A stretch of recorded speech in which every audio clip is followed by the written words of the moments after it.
নমস্কার বন্ধুরা, আজ একটি কবিতা শোনাচ্ছি আপনাদের। কেমন লাগছে জানাবেন। কবিতাটির নাম রেশহীন।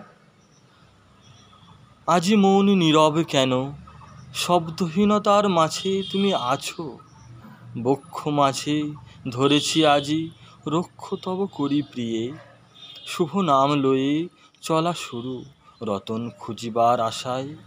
পেলাম না সে রতন আজি, পাগল হলো মনোপ্রাণ। কাঙালের মতো হলো চলা শেষ, ভুলিবে কবে এ মহারেশ। আখি পানে চেয়ে হাসি ধরে না, কবে দেখা হবে তাও জানি না। মহাসমুদ্রে এসে ঠাঁই মিলেছি তব প্রান্তে। তৃষ্ণার্ত আমি একটু আশায়, যখন মিলবে পবিত্রতায়।